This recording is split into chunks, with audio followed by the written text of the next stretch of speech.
Welcome to new TV Telugu.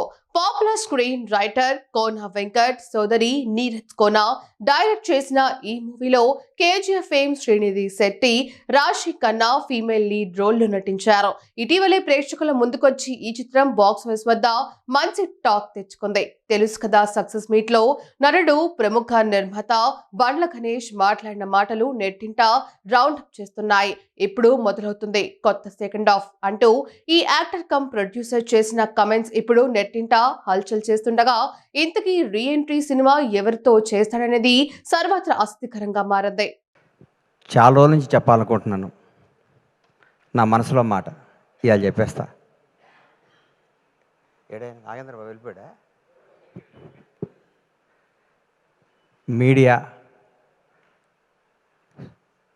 Media మిత్రులంటే మన హృదయాన్ని, మన జీవితాన్ని ప్రజల వద్దకి తీసుకెళ్ళి వీళ్ళు ఇదిరా బాబు అని చెప్పి, ఒక పోలీసు వాళ్ళకి హాలిడే ఉండదు, అలాగే ఈ మీడియా సోదరులకు కూడా మేము పండగ రోజు ఓపెనింగ్ పెట్టుకుంటే పండగ రోజు పరిగెత్తుకుంటూ వస్తారు. మా ఇంట్లో ఏ రోజు మంచి రోజు అయితే మీకు అదే రోజు మంచి రోజు అని కెమెరాలు వేసుకొని పెన్ వేసుకొని పరిగెత్తుకుంటూ వచ్చి మా న్యూస్ని కొన్ని కోట్ల మందికి చేరవేసే, మా ఒక మంచిని చెడుని అందరికీ చేరవేసే మీడియా సోదరులు అందరికీ నా హృదయపూర్వక పాదాభివందనాలు. మీరు లేనిది ఎవ్వరూ లేరు. మిమ్మల్ని ఇసుక్కున్న అవన్నీ అబద్ధాలు. ఒక ఉదాహరణ నేను చెప్తా.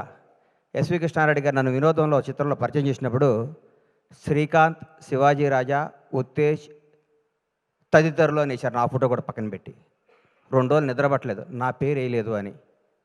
ఆ టెన్షన్, ఆ బాధ ఎప్పటికీ మర్చిపోలేను. అంటే ఆ రోజు గణేష్ అని రాస్తే ఎంత బాగుండేది అని ఫీల్ అయ్యాను నేను.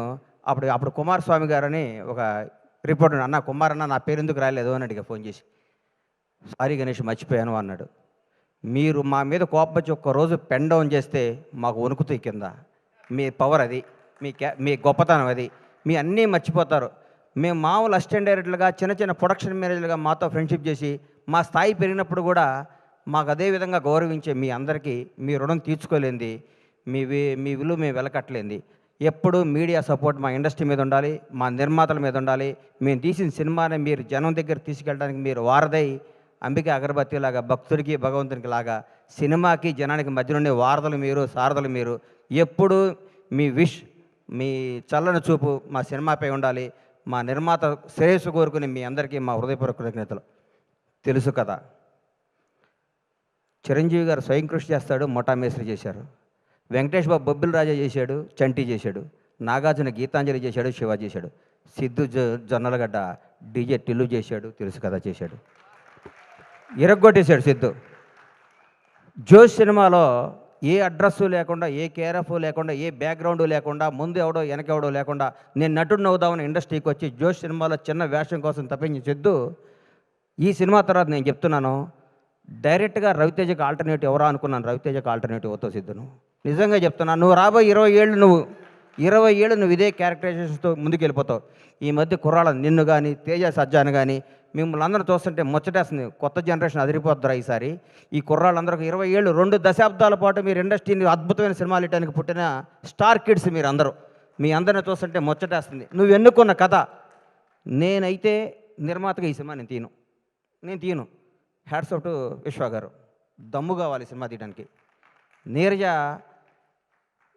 ఈ అమ్మాయి ఫస్ట్, ఎందుకంటే కోనాగారి చెల్లి అయితే నాకు చెల్లెలే. ఎందుకంటే నా భాషా సినిమాలో నా అమ్మాయి ఇండస్ట్రీకి రావడం జరిగింది. ఆ సినిమా నేను నిర్మాతని. ఆ సినిమా వస్తే కోనాగారిని అడిగా, ఏంటి కోనాగారు అంటే, మా చెల్లెలు అన్న అమెరికా నుంచి వచ్చింది. ఈ అమ్మకు వీళ్ళ నాన్న, వీళ్ళ ఫ్యామిలీ ఏంది, ఈ అమ్మాయి ఇండస్ట్రీలో ఏంటనుకున్నా. ఆ అమ్మాయికి ఉన్న ఫ్యాషను, ఆ అమ్మాయికి ఉన్న టేస్ట్, ఆ రోజుల్లోనే ఆతృత, తపన, ఈ డ్రెస్ అయితే బాగుంటుంది. ఒక 10 రోజుల్లోనే కాజల్కి బెస్ట్ బడ్డీ అయిపోయింది. కట్ చేస్తే ఇండస్ట్రీ హీరోయిన్లందరూ ఈ అమ్మాయి చుట్టూ తిరిగారు. ఆ అమ్మాయి ఎంత మేధావో, ఎంత ముదురో అప్పుడే చూసుకున్నా. ఈ అందరినీ తన వాళ్ళని చేసుకొని లౌకికంగా, ఆ అమ్మాయి ఫ్యామిలీ బ్యాక్గ్రౌండ్ వాళ్ళది ఎంత పెద్ద ఫ్యామిలీ, ఎంత పెద్ద కథ. ఆ అమ్మాయి గోల్డ్ స్పూన్లో పుట్టి కూడా తన అందరిలో డౌన్ టు ఎర్త్ ఉండి, అందరినీ ఆలోచించుకుంటూ, అందరినీ కలుస్తూ, ఆప్యాయంగా ముందుకెళ్ళిపోతూ ఒక డైరెక్టర్ అవ్వటం అంటే మాటలు కాదు ఈ రోజుల్లో. హ్యాట్స్ ఆఫ్ నీరు. నిజంగా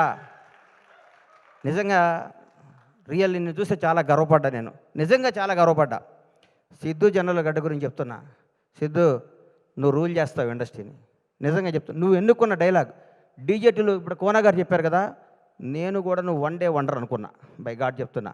ఈ అబ్బాయి మామూలుగా ఆ సినిమా కొట్టాడురా, అన్నిటికీ ఏం తమాషానా, ఏం డాడీ అక్కడేళ్ళు ఇక్కడేళ్ళు అంటాడు, ఇది అయిపోద్దిరా, ఇది బోరు కొట్టేస్తారు అనుకున్నా. ఒక్కసారి ఒక ఫేస్ టర్న్ ఇచ్చావు కదా, ఈ కొత్త షేడ్ చూసావు కదా, నువ్వు యాక్టర్, నువ్వు real actor, great actor, wonderful actor. నీకు అద్భుతమైన ఫ్యూచర్ ఉంది సిద్ధు. నువ్వు చేసే ప్రతి నిర్ణయం, నువ్వు చేసే అన్నపూర్ణం సీన్ చాలండి ఈ సినిమాలో, ఇరగొట్టేసింది. కొన్ని టర్న్లు అవుతుంటే నాకు అర్థం కాలేదు. ఈ అమ్మ ఇదేంద్రా ఈ సినిమా, ఏం చెప్దాం అనుకుంటున్నాడు ఈ సినిమాలో అనుకున్నాను. నాకు సినిమా తర్వాత ఇప్పుడు నేను వస్తుంటే నా వైఫ్ ఎక్కడికి వెళ్తున్నావు అంది.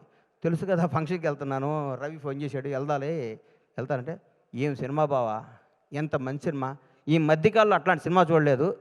నిజంగా యూనిట్ అందరికీ నా తరఫున కూడా అందరికీ కంగ్రాట్స్ చెప్పమని చెప్పింది. చూడన ప్రతి ఒక్కళ్ళకే చెప్తున్నా, లవ్ చేసుకునే ప్రతి ఒక్కళ్ళకే చెప్తున్నా, కొత్తగా పెళ్ళైన ప్రతి ఒక్కళ్ళకే చెప్తున్నా, ప్రతి ఒక్కళ్ళకి ఈ సినిమా తప్పకుండా చూడండి. ఇట్లాంటి సినిమా సూపర్ హిట్ చేయాలి. ఈ మధ్యకాలంలోనే వరుసగా అమ్మ విశ్వగారు అమెరికా నుంచి టక్కేసుకొని వచ్చాడు, ఏం సినిమా తీస్తాడు అనుకున్న మా అందరికి కూడా వణుకు పుట్టిస్తున్న విశ్వగారికి నిజంగా చెప్తున్నా, మిరాయ్ బ్లాక్ బాస్టర్. ఈ హీరోని పెట్టుకుని అంత బడ్జెట్తో సినిమా తీయడం అంత ధైర్యం కావాలి సార్, బ్లాక్ బాస్టర్ కావాలి సార్, జనాన్ని నమ్మటం కావాలి. మీరు కథను నమ్మి సినిమాలు తీస్తున్నారు సార్, అదే మీ సక్సెస్ విశ్వగారు.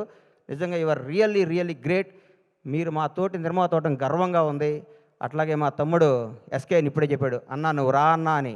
నేను బ్లాక్ బాస్టర్ ఇచ్చే బ్రేక్ ఇచ్చా, ఇప్పుడు మొదలవుద్ది కొత్త సెకండ్ హాఫ్.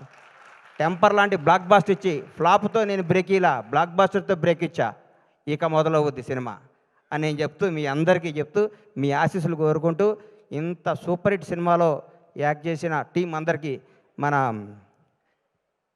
హర్ష కొద్ది లావు దగ్గర పేరు మర్చిపోయావు అనుకోబాక, హర్షకి అందరికీ కూడా ఆల్ ది బెస్ట్ చెప్తూ, ఇట్లాంటి బ్లాక్ బాస్టర్ సినిమాలు ఇంకా ఎన్నో తీయాలని మనస్ఫూర్తిగా పీపుల్స్ మీడియా అధినేత మా విశ్వ గారిని విష్ చేస్తూ, ఈ అవకాశం ఇచ్చిన మీ అందరికీ నా హృదయపూర్వక కృతజ్ఞతలు తెలియజేసుకుంటూ సెలవు తీసుకుంటాను.